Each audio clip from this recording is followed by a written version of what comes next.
नमस्ते विद्यार्थी मित्रों, धोरण 9 विषय हिंदी प्रकरण 2 न्यायमंत्री। विद्यार्थी मित्रों, अगाऊ आपणे पहलू काव्य प्रथम काव्य आराधना जोई गया। हवे प्रकरण 2 न्यायमंत्री।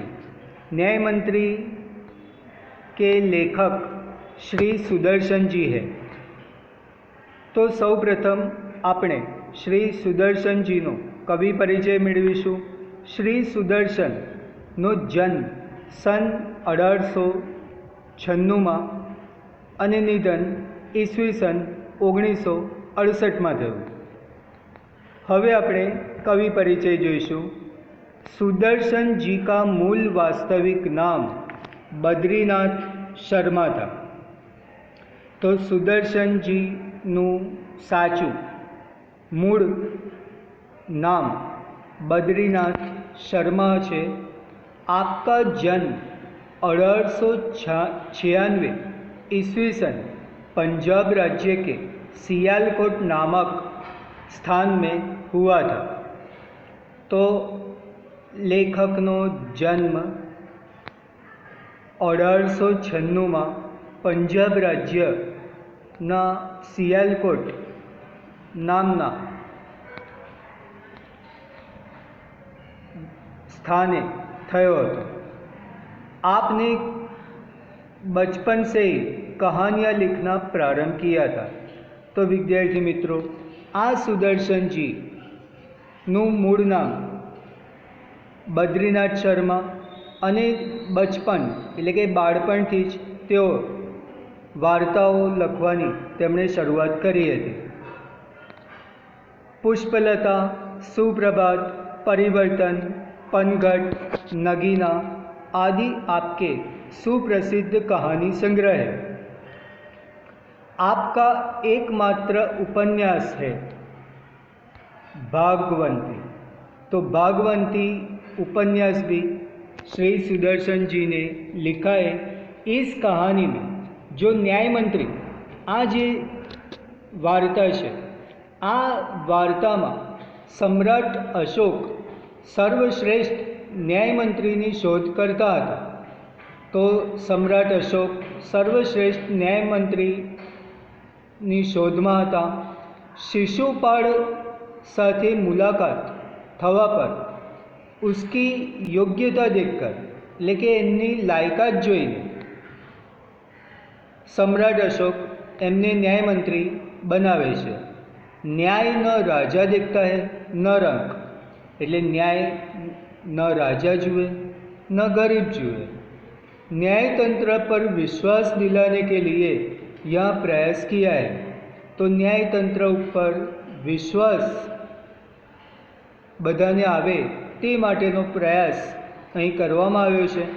नई पीढ़ी के लिए इस प्रेरक कहानी द्वारा न्यायतंत्र की जिम्मेदारी का भी महत्व समझाया गया है। तो न्यायतंत्र साचा अर्थ में कोने कहेवाय ते बाबत आपने आ न्यायमंत्री वार्ता में जोवा मळे छे।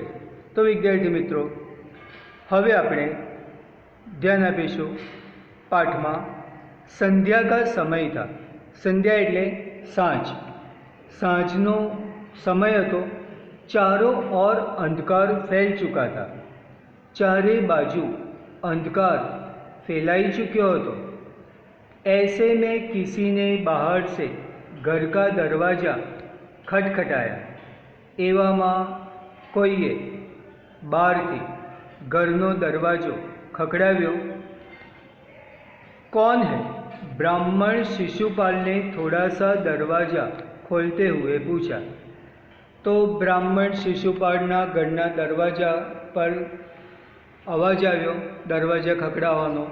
आथी ब्राह्मण शिशुपाले थोड़ो दरवाजो खोलीने पूछ्यु, भाई कौन छो? एक परदेशी बाहर से आवाज आई। तो बाहरथी जवाब मळ्यो शिशुपाल ने कि परदेशी छू भाई, क्या मुझे रात काटने के लिए स्थान मिल जाएगा? शू मने रात रोकावा माटे અહીંયા जगह મળશે। जैसे ही शिशुपाल ने पूरा दरवाज़ा खोला, उनके सामने एक नवयुवक खड़ा था। तो शिशुपाले जो दरवाज़ो खोल्यो तो सामे एक युवान ने उभेलो जोयो। उन्होंने मुस्कुरा कर कहा, यह मेरा सौभाग्य है, अतिथि के चरणों से यह घर पवित्र हो जाएगा। तो शिशुपाले खूब ज प्रेम अने आदरपूर्वक ए नवयुवकने घरमां आववा कह्युं अने साथे साथे जणाव्युं कि आ तो मारुं खूब ज सद्भाग्य छे अने सौभाग्य छे मारुं कि तमारा पावन पगला मारा घरे पड्या छे। अतिथि के चरणों से यह घर पवित्र हो जाएगा एटले के मेहमानना पगलाथी आ घर पवित्र बनी जशे। अतिथि को लेकर शिशुपाल घर में गए और उनका आदर सत्कार किया। फिर दोनों उस समय की देश की अव्यवस्था पर बातें करने लगे। शिशुपाल ने कहा, आजकल बड़ा अन्याय हो रहा है। तो मेहमान ने पोताना घरमां बेसाड्या बाद बंने जणा एटले के शिशुपाल अने पेलो आवनार युवक बंने देशनी व्यवस्था उपर वातो करवा लाग्या। शिशुपाले जणाव्युं के अत्यारे खूब ज अन्याय चाली रह्यो छे, परंतु परदेशी इस बात से सहमत न था। परदेशी बोला, दोष निकालना तो सुगम है, सुगम यानी सरल। तो परदेशी जणाव्युं कि कोईनो वांक काढवो तो सरल छे, परंतु कुछ करके दिखाना कठिन है, कंईक करी बताववुं मुश्किल छे। शिशुपाल बोले, अवसर मिले तो दिखा दूँ कि न्याय किसे कहते हैं।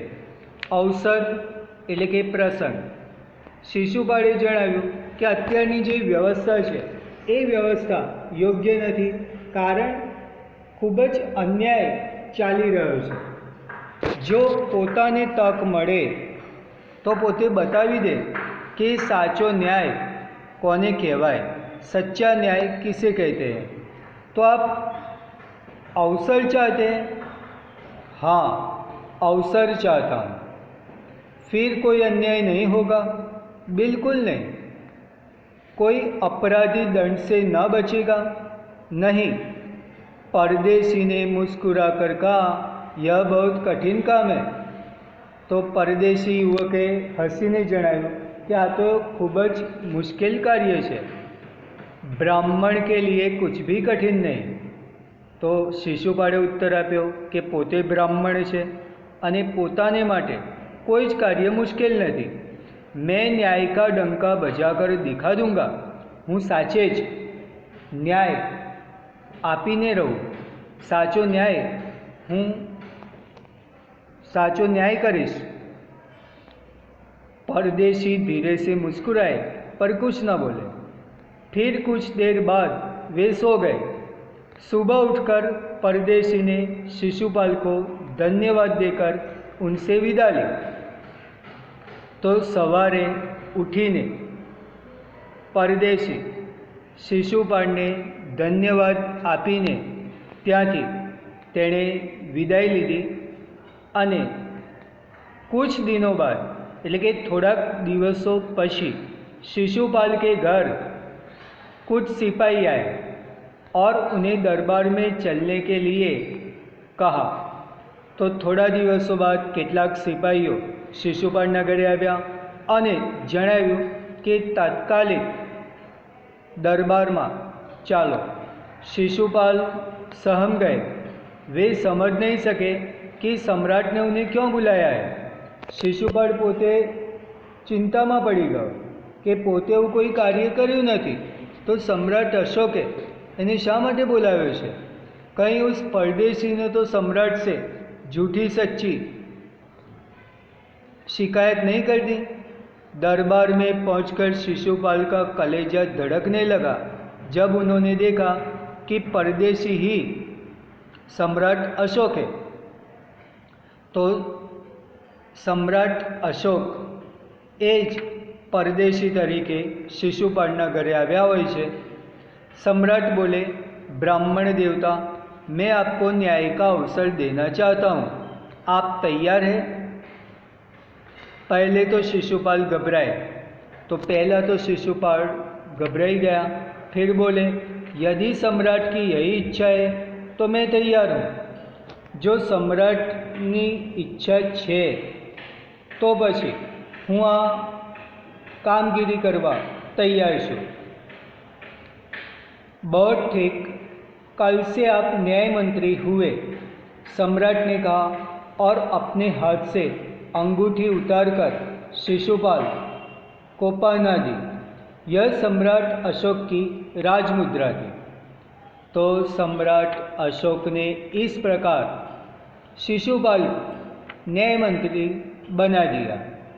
तो विद्यार्थी मित्रों, याद रखो कि જ્યારે શિશુપાળના ઘરે એક દિવસે બારણા ખખડાવવાનો અવાજ આવ્યો તો શિશુપાળે દરવાજા ખોલ્યા તો એ કોઈ પરદેશી એક રાત વાસો કરવા આવ્યો હોય છે।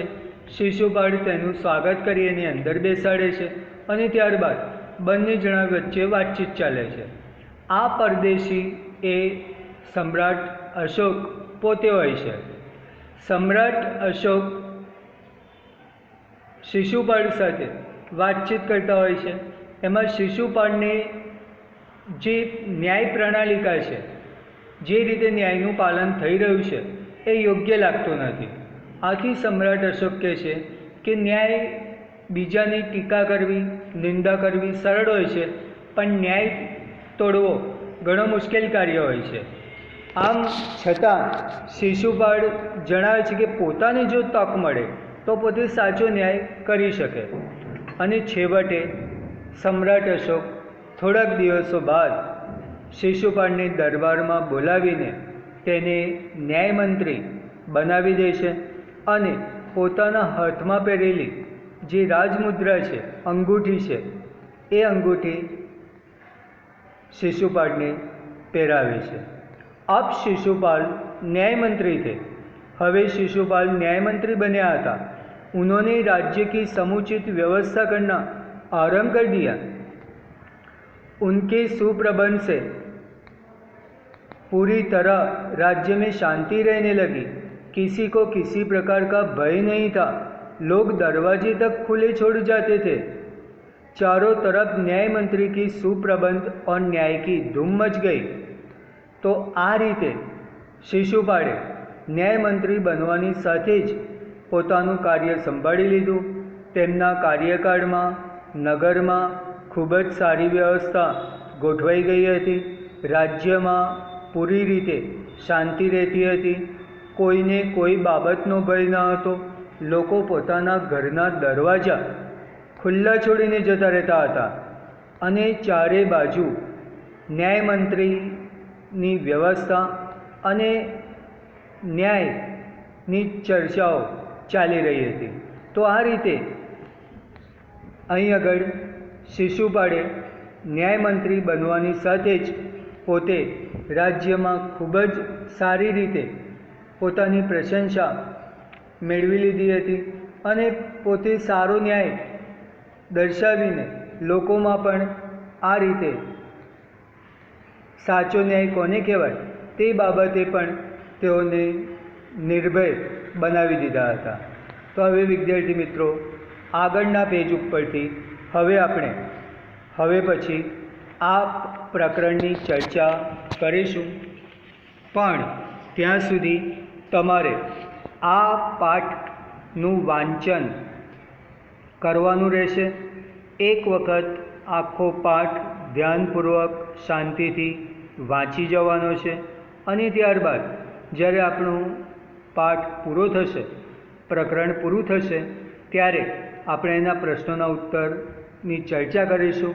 તે સમયે આપણે જો પઠન કર્યું હોય તો વાંચન કરેલું હોય તો ખૂબ જ સરળતાથી એના જવાબો આપણે તૈયાર કરી શકીએ છીએ. તો હવે પછી આગળનું પ્રકરણ આપણે પૂર્ણ કરીશું. ત્યાં સુધી આનું વાંચન કરતા રહેજો. જય શ્રી કૃષ્ણ.